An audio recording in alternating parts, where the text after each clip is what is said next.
साथियों नमस्कार, स्वागत है आप सभी का आपके अपने यूट्यूब प्लेटफ़ॉर्म पर। थॉर्नडाइक का एक ऐसा नियम जिसको आपने अभी तक पढ़ा ही नहीं होगा। सबसे विवादित नियम है, जो एक तरीके से ये कह लीजिए कि हमारी और आपकी पोल खोलने वाला है और यह एक तरीके से साइकोलॉजी का लूप होल है। मैं ऐसी तमाम वीडियो आप सभी के लिए समर्पित करूँगा जिसमें साइकोलॉजिकल लूप होल की बात होगी, यानी जिसका इस्तेमाल करके आप किसी के ऊपर प्रभाव अपना जमा सकते हैं। ये उसी कड़ी का एक वीडियो है। जो दिखता है वो होता नहीं है, इसको बोलते हैं हेलो इफ़ेक्ट। ये सिद्धांत ही है, हेलो इफ़ेक्ट के नाम से इसको जाना जाता है। हैंडराइटिंग से तय होते हैं आपके मार्क्स। ये आपको क्यों देखना चाहिए? ये इसलिए देखना चाहिए क्योंकि अगर आप कहीं पर रिटन एग्ज़ाम दे रहे हैं जिसमें लिखित डिस्क्रिप्टिव आप दे रहे हैं क्वेश्चन का उत्तर और यदि आप इंटरव्यू देने जा रहे हैं, यदि आप किसी के सामने जा रहे हैं, तो आपके लिए यह सिद्धांत बहुत कारगर होने वाला है। कैसे आप किसी को इम्प्रेस कर सकते हैं, ये वो तरीका बताता है सिद्धांत और थॉर्नडाइक ने ये सिद्धांत दिया हुआ है। आइए सबसे पहले चर्चा करते हैं, ये सिद्धांत वाक़ई में होता क्या है? क्या आपने कभी ये सोचा है कि सुंदर हैंडराइटिंग में आकर्षक लगने वाला अगर आप हैंडराइटिंग लिखते हैं, तो आपको कॉपी चेकिंग में हमेशा 2-4 नंबर बढ़ के मिलता है और यदि आप सुंदर और आकर्षक दिखते हैं, तो इंटरव्यू के समय आपका प्रभाव ज़्यादा हो जाता है उन विद्यार्थियों की तुलना में, जो अपेक्षाकृत व्यक्तित्व व बॉडी लैंग्वेज से थोड़ा-सा इम्प्रेसिव कम दिखाई पड़ते हैं, उनकी तुलना में। हम अक्सर बचपन से सुनते आए हैं कि डोंट जज a book by its cover. किसी भी किताब को उसके कवर से आंकने की जरूरत नहीं है, लेकिन असल जिंदगी में हम ऐसा कर नहीं पाते हैं। असल जिंदगी में हमारा दिमाग बिल्कुल इसका उल्टा चलता है। यहीं से शुरुआत होती है मनोविज्ञान के एक दिलचस्प कॉन्सेप्ट की, जिसे हेलो इफेक्ट कहा जाता है। First impression is the last impression, आपने ये कहावत तो सुना ही होगा। और ये कहावत कहाँ से निकल कर के आती है? ये कहावत थॉर्नडाइक के इसी नियम से निकल कर के आती है। इसी को तो कहते हैं hello effect, first impression is the last impression. जो आपने पहला इंप्रेशन किसी के दिमाग में डाल दिया है, वहीं से उस व्यक्ति का नज़रिया तय हो जाता है आपके प्रति और आपकी चीज़ों के प्रति। और एक बार नज़रिया अगर डेवलप हो गया, तब समझ जाइएगा कि व्यक्ति आपका मूल्यांकन उसी आधार पर करेगा। पहले आपने अपनी मजबूती दिखा दी है, तो व्यक्ति आपके प्रति पॉजिटिव होकर के सोचेगा और पहले यदि आपने अपनी नेगेटिविटी दिखा दी है, तो व्यक्ति आपके प्रति नेगेटिव नज़रिए से सोचना शुरू कर देगा। नेगेटिव होगा तो नकारात्मकता ढूँढेगा, पॉजिटिव होगा तो सकारात्मकता ढूँढेगा। जाकी रही भावना जैसी, हरि मूरत ये देखी तैसी। तुलसीदास ने भी तो यही कहा है कि जिसकी भावना जैसी बन जाती है, उसको वैसा दिखने लगता है। तो ये आपके प्रति आप कैसी भावना बनाते हो किसी के मस्तिष्क में, वो आपको वैसा ही देखना शुरू कर देता है। कई बार ऐसा होता है कि हमारा जो टीचर होता है, जो बहुत इम्प्रेसिव पढ़ा रहा है और जो बहुत इम्प्रेसिव पर्सनैलिटी का है, तो लगता है कि उसके अंदर किसी भी प्रकार की कोई कमी नहीं है। वह पूर्ण व्यक्तित्व का है, संपूर्ण व्यक्तित्व का है। क्या ये ज़रूरी है कि ऐसा हो? और कई बार कोई ऐसा भी होता है कि जो वास्तव में सब तरफ से बहुत अच्छा होता है, लेकिन कोई एक नकारात्मकता उसके अंदर होती है और हम उसी नकारात्मकता के आधार पर उसकी पूरी पर्सनैलिटी को कमतर करके आँक लेते हैं, उसकी कमियों को कमतर के नज़रिया बन जाता है। मनोविज्ञान में इसको कॉन्फ्लिक्ट बोलते हैं, संज्ञानात्मक या संज्ञानात्मक बाइस इसको कहा जाता है। संज्ञानात्मक पूर्वाग्रह इसको कहते हैं। यानी कि हमारे दिमाग में किसी के प्रति बनने वाला पूर्वाग्रह, तो हम संपूर्ण चीज़ों को नहीं पैमाने पर कसते हैं, पहले ही निर्णय कर लेते हैं उसकी कुछ अच्छाई को देखकर या उसकी कुछ एक बुराई को देख कर के। अच्छाई देखेंगे तो अच्छा बना लेते हैं, बुराई देख लेते हैं तो बुरा बना लेते हैं। अब आइए, इसका इस्तेमाल आपको कैसे करना है? तो आपको लोगों के मस्तिष्क में हेलो इफ़ेक्ट पैदा करना है। कैसे पैदा करना है वो बताने से पहले इस सिद्धांत के थोड़े से इतिहास पर चर्चा करें। यह सिद्धांत जो है, हेलो इफ़ेक्ट जो है, संज्ञानात्मक पूर्वाग्रह के नाम से जाना जाता है। एक प्रकार का संज्ञानात्मक पूर्वाग्रह होता है ये। इस सिद्धांत का सबसे पहले 1920 में मशहूर अमेरिकी मनोवैज्ञानिक एडवर्ड ली थॉर्नडाइक ने इसे प्रस्तुत किया था। इसे उनके शोध पत्र a constant error in psychological rating में प्रकाशित किया गया था। एक शोध पत्र उनका था जिसमें ये प्रकाशित हुआ था।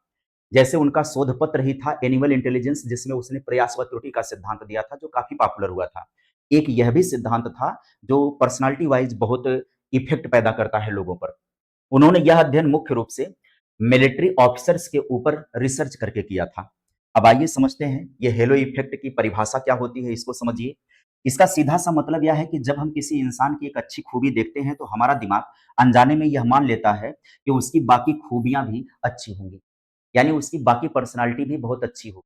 जैसे हम कुछ भी अच्छी खूबी देख लें, मान लीजिए जैसे शारीरिक सुंदरता देख लिया, आत्मविश्वास कर लिया, बात करने का तरीका देख लिया, तो हमें लगता है कि उसके अंदर बुद्धिमानी है, उसके अंदर ईमानदारी है, उसके अंदर नेतृत्व की क्षमता है, यानी उसके अंदर सब कुछ है, जो एक संतुलित व्यक्तित्व के पास होना चाहिए।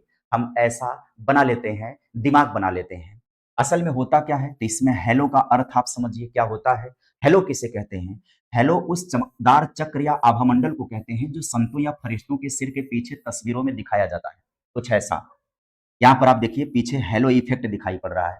जब हम किसी में एक अच्छाई देख लेते हैं, तो हम देखते हैं कि उसके चारों तरफ एक आभा या हेलो बना लेते हैं। यानी कि ये हमारे नज़रिए में बनता है कि यह व्यक्ति बहुत अच्छा है, इस व्यक्ति की क्वालिटी बहुत अच्छी है। यही इफेक्ट जो हमारे दिमाग में बनता है, उसी को हेलो इफेक्ट कहा जाता है। यानी जो देवी-देवताओं के पीछे इस तरीके का इफेक्ट दिखाया जाता है, विजुअल दिखाया दिखाया जाता है, वो चक्र नाचता नहीं है रियल में। वो चक्र असल में हमारे देखने का नज़रिया है कि उसमें हमको वो दिख रहा है। बात करेंगे दिलचस्प और व्यवहारिक उदाहरण को लेकर के।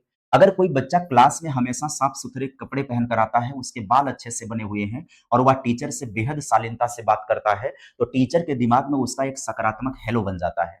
टीचर अनजाने में ही ये मान लेता है कि वह बच्चा पढ़ाई में भी बहुत होशियार है और अनुशासित होगा। भले ही उसका पढ़ाई का स्तर औसत ही क्यों ना हो, लेकिन ये बच्चा टीचर के दिमाग पर छवि बना लेता है। कई बार बच्चे इस हथियार का प्रयोग अनजाने में करते हैं।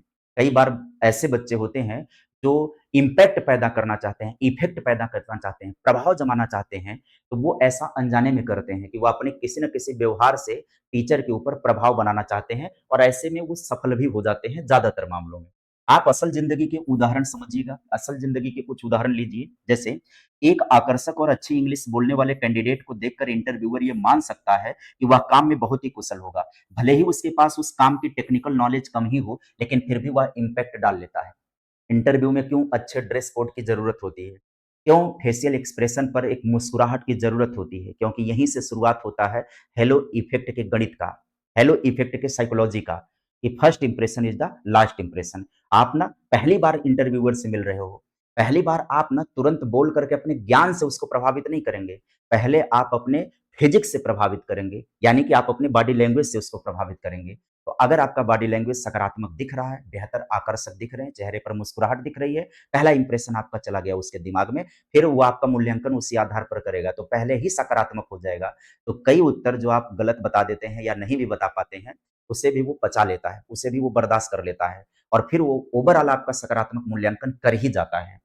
अब जैसे आप अन्य उदाहरण लीजिए, मार्केटिंग में इसका इस्तेमाल किया जाता है कि जब कोई मशहूर और आकर्षक बॉलीवुड या स्पोर्ट सेलिब्रिटी किसी प्रोडक्ट का विज्ञापन करता है, तो लोग सोचते हैं कि वह व्यक्ति अच्छा है, तो प्रोडक्ट भी अच्छा होगा। भाई लक्स साबुन का प्रचार कैटरीना कैफ ने इतना किया कि लोग लक्स से नहाने लगे। हम भी खरीद करके नहाने लगे, हमें लगा हम भी कैटरीना कैफ की जैसी त्वचा प्राप्त कर लेंगे, लेकिन हम कलुआ के कलुआ रह गए। कोई इम्पैक्ट नहीं पड़ा उसका, कोई प्रभाव नहीं पड़ा हमारे ऊपर। एक हेलो बन गया था दिमाग में। कि ऐसा होगा तो ऐसा हो जाएगा। ये दिमाग में छवि बन जाती है। ये है व्यवहारिक जीवन में हम मैनिपुलेट हो जाते हैं इन चीज़ों। अब आप समझिएगा, इसका उल्टा भी एक इफ़ेक्ट होता है जिसे हार्न इफ़ेक्ट कहा जाता है। हार्न इफ़ेक्ट क्या होता है? हेलो इफ़ेक्ट के ठीक उल्टा ये काम करता है। कैसे काम करता है? इसमें किसी भी व्यक्ति की एक बुरी खूबी जैसे कि खराब कपड़े पहनना या हकलाना, इसके आधार पर यह मान लेते हैं कि वह इंसान पूरी तरह से खराब या अयोग्य है। एक नकारात्मक बिंदु पूरे व्यक्तित्व पर हावी हो जाता है। हाँ, अगर नेगेटिविटी बन गई एक बार दिमाग में, पहला इम्पैक्ट आपने नकारात्मक अपने प्रति पैदा कर दिया किसी के दिमाग में, तो वो आपके अंदर ना कमियाँ ही ढूँढेगा और उसे आपका व्यक्तित्व अपूर्ण नज़र आने लगेगा, कमियाँ नज़र आने लगेंगी। और अगर पहला इम्पैक्ट आपने अच्छा डाल दिया, तो वह आपके प्रति अच्छा हो जाएगा, वो सोचने लगेगा अच्छा, तो बात वहीं पर आ गई, तुलसीदास का कथन आ गया भाई कि जाकी रही भावना जैसी हर मूरत ये देखी तैसी, भावना बनती कहाँ से, ये मनोवृत्ति बनता कहाँ से है? बाहरी वातावरण से जानकारियाँ जो हमारे दिमाग में आती हैं, मनोवृत्ति वैसी बनती है। तो अपने विषय में आप जानकारी किसी के दिमाग में अच्छी डालिए, इम्पैक्ट अच्छा डालिए, तो वह व्यक्ति आपके प्रति अच्छा सोचने लगेगा। अगली बात पर आइए, अब आगे समझिए, परीक्षाओं में इसका इस्तेमाल होता है तो इसे मूल्यांकन में पूर्वाग्रह के रूप में जाना जाता है। इसलिए एक टीचर को हरदम समझाया जाता है कि भैया बच्चों के प्रति समावेशी दृष्टिकोण लेकर के जाइए, लोकतांत्रिक मूल्य का पालन करिए, ताकि किसी भी बच्चे के प्रति आप पूर्वाग्रही ना बने, पूर्वग्रह के आधार पर आप निर्णय ना लीजिए। अब इसकी बात करें आगे, हैंडराइटिंग का जादू, ये उन बच्चों के लिए काम करने वाला है, जो डिस्क्रिप्टिव एग्ज़ाम देते हैं, जो लिखित एग्ज़ाम देने वाले हैं। उनके लिए ये सिद्धांत बहुत कारगर होने वाला है। जैसे ग्रेजुएशन का एग्ज़ाम दे रहे हैं, डीएलएड का एग्ज़ाम दे रहे हैं, बीएड का एग्ज़ाम दे रहे हैं या मेंस लिख रहे हैं किसी प्रतियोगी परीक्षा का, तो ये आपके लिए बहुत कारगर होने वाला है। कैसे कारगर होने वाला है? तो आपको हेलो इफ़ेक्ट पैदा करना है अपनी बातों से, अपनी राइटिंग से एग्ज़ामिनर के दिमाग में। शुरुआती पेजेज़ बड़े महत्वपूर्ण होने वाले हैं, जहाँ पर आप लेखन का कार्य प्रारंभ करते हैं, वो शुरुआती 1-2 पेज जो है ना बहुत इम्पैक्टफुल होने चाहिए। मतलब किसी भी छात्र की कॉपी जब जाँचने के लिए एग्ज़ामिनर पहली नज़र में मोती जैसी सुंदर हैंडराइटिंग दिखती है और अच्छे विचार दिखते हैं। सटीक और अच्छे विचार शुरुआत में ही दिख जाएँ प्रश्न के उत्तर देने में, आपने वह सटीक बात कह दी जिसका वो उत्तर चाह रहा है और उसे आपने बढ़िया राइटिंग में लिख दिया है, तो अब वो आपके प्रति बना लिया है सकारात्मक नज़रिया, हेलो इफ़ेक्ट आपने पैदा कर दिया उसके दिमाग में। तो बीच में अगर आपने थोड़ा औसत भी लिखा होगा, तब भी आपका नंबर जो होगा ना, ओवरऑल वो मूल्यांकन सकारात्मक होकर के ही करेगा। लेकिन पहले ही अगर आपने चौपट कर दिया है, पहले ही आपका उत्तर अनाप-शनाप आ गया, राइटिंग भले अच्छी है, उत्तर अनाप-शनाप आ गया, तो आपने गलत धारणा पैदा कर दी अपने प्रति। आपने हेलो इफ़ेक्ट के उल्टा पैदा कर दिया, दूसरा इफ़ेक्ट, वो आपके प्रति नकारात्मक हो जाएगा। फिर आपका मूल्यांकन उसी आधार पर करेगा, चाहे बाद में आपने कितना बढ़िया ही क्यों ना लिखा हो, फिर भी आपका औसत मार्किंग हो ही जाएगा। लिखित परीक्षाओं में ये आम तौर पर घटना घट जाती है, आप भी उसके शिकार हो सकता है, हुए हों और नहीं हुए हों, तो आने वाले टाइम पर होने से बच सकते हैं, अगर ये वीडियो आपने देख लिया और अपने हित मित्रों तक साझा भी कर दीजिए। ये सबके लिए महत्वपूर्ण है, जो भी एग्ज़ाम देने जा रहे हैं, ऐसी लिखित परीक्षाओं वाली। और अगर शुरुआत में उत्तरों का प्रभाव कैसा हो गया? उत्तर बहुत शानदार और सटीक लिखे हैं, तो परीक्षक पर एक सकारात्मक प्रभाव पड़ेगा। इसके बाद अगर बीच में थोड़े कमज़ोर भी हुए, तब भी उसी अच्छे प्रभाव के कारण आपका मूल्यांकन अच्छा हो जाएगा। इसके अलावा जब कोई मौखिक परीक्षा देने जाता है, इंटरव्यू वगैरह देने जाता है, वहाँ पर इंटरव्यू के दौरान बच्चे के आत्मविश्वास, उसके कपड़े और उसकी मुस्कुराहट, जवाब देने के तरीके से एक मजबूत हेलो इफ़ेक्ट पैदा होता है। इसके कारण जो परीक्षक होता है, वह प्रभावित हो जाता है, जिससे बच्चे के वास्तविक ज्ञान का मूल्यांकन कैसा हो जाता है? पक्षपाती हो जाता है। उसके प्रति वो सकारात्मक होकर के सकारात्मक ही जवाब ढूँढेगा, सकारात्मकता ही पाएगा, उसी आधार पर उसे अच्छा नंबर प्रदान कर देगा। अब अगली बात कर दें, यहीं पर अगर आप मौखिक परीक्षा या इंटरव्यू देने जा रहे हैं, वाइवा देने जा रहे हैं और आपका पहला इम्पैक्ट खराब चला गया, तो आपका इंटरव्यू खराब चला जाएगा। वहाँ आपके आत्मविश्वास की कमी आ गई, आपके चेहरे पर तनाव दिखाई पड़ गया, प्रेशर दिखाई पड़ गया, आप अस्त-व्यस्त फिज़िक आपका दिखाई पड़ गया, आपका शारीरिक जो व्यक्तित्व है, शारीरिक जो कौशल है, जो शारीरिक बॉडी लैंग्वेज जिसको कहते हैं, अगर वो आपका कमज़ोर दिख गया, तो आपके प्रति नज़रिया कमज़ोर बन जाएगा। फिर आपका मूल्यांकन उसी आधार पर होने लगेगा। कुल मिला-जुला करके बात इतनी सी है कि पूर्वाग्रह से बचना कैसे है? तो ये तो मान लीजिए टीचर्स के लिए यूज़ में आने वाला है। आपके लिए ये हेलो इफ़ेक्ट बहुत कारगर होने वाला है। यह एक तरीके से साइकोलॉजिकल लूप होल माना जाता है, जिसके ज़रिए हम मैनिपुलेट कर सकते हैं किसी को।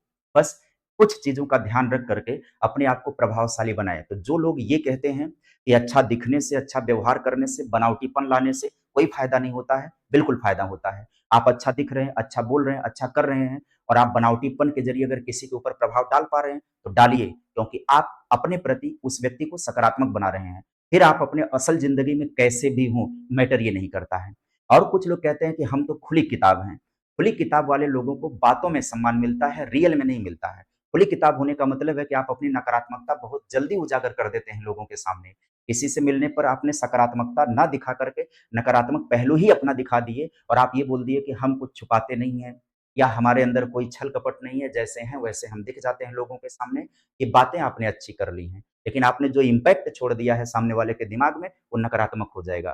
तो पहला इंप्रेशन हमेशा अच्छा जमाने का प्रयास करना चाहिए, व्यवहारिक जीवन में भी, किसी के सामने भी और पेपर में उत्तर लिखते समय भी और किसी से पहली बार मिलते समय भी। बाद में जो होगा देखा जाएगा। बाद में कोई व्यक्ति आपकी असलियत जानेगा, कोई फ़र्क नहीं पड़ता, क्योंकि एक बार नज़रिया बन गया तो बहुत सारे दुर्गुण जो है, कमज़ोरियाँ हैं, वो उस नज़रिए के पीछे छुप जाएँगे। तो उम्मीद करेंगे कि आप सभी को ये वीडियो अच्छी लगी होगी या नॉलेज अच्छा लगा होगा। इसका व्यावहारिक जीवन में इस्तेमाल करिए और अपने हित मित्रों तक वीडियो को साझा ज़रूर करिएगा। ऐसी वीडियोज़ मैं लगातार उपलब्ध कराता हूँ। प्लेलिस्ट बनाया हुआ हूँ साइकोलॉजी टिप्स के नाम से, उसमें और भी वीडियो पड़ी हुई है। आप वहाँ पर जाके देखिएगा कि हम पढ़ने के बाद चीज़ें भूल क्यों जाते हैं, उसका भी साइकोलॉजिकल कारण मैंने समझाया है। और थोड़ा-सा पढ़ने के बाद हम ओवर कॉन्फिडेंस में आ जाते हैं, अति विश्वास में आ जाते हैं, उसका भी हमारे ऊपर प्रभाव पड़ता है। उसकी भी वीडियो मैंने बना दिया है कि ओवर कॉन्फिडेंस से कैसे बचना है और पढ़ाई करने के बाद हमें ये लगता है कि हमने जितनी चीज़ें पढ़ी वो भूल गए, तो उसके पीछे का बचाव कैसे होगा, उसकी भी वीडियो मैंने डाल रखी है। तो प्लेलिस्ट में जाइएगा, साइकोलॉजी टिप्स में जाइएगा, वो आपके व्यक्तित्व, व्यवहार, ज्ञान, कौशल, बुद्धि, चतुराई सबको बढ़ाने वाला प्लेलिस्ट है। तो उस प्लेलिस्ट को ज़रूर देखिए, ज़रूर विज़िट करिए, वीडियो पूरी देखिए और एक सकारात्मक टिप्पणी आप वीडियो के विषय में ज़रूर दे दीजिए ताकि हमारा हेलो इफ़ेक्ट लोगों के नज़र में अच्छा हो जाए। जब हमारी वीडियो के नीचे आप अच्छा कमेंट करेंगे, जब कोई वीडियो पर विज़िट करेगा, तो वो भी देखेगा तो उसका भी फर्स्ट इंप्रेशन हमारे प्रति अच्छा हो जाएगा, तो हमारी वीडियो भी हेलो इफ़ेक्ट पैदा करेगी लोगों के लिए। तो उम्मीद करेंगे कि आपको बातें अच्छी लगी होंगी। आज के सेशन में बस बात यहीं पर समाप्त करते हैं। मिलेंगे फिर किसी नए टिप्स के साथ नई वीडियो में। Bye bye, take care, thank you.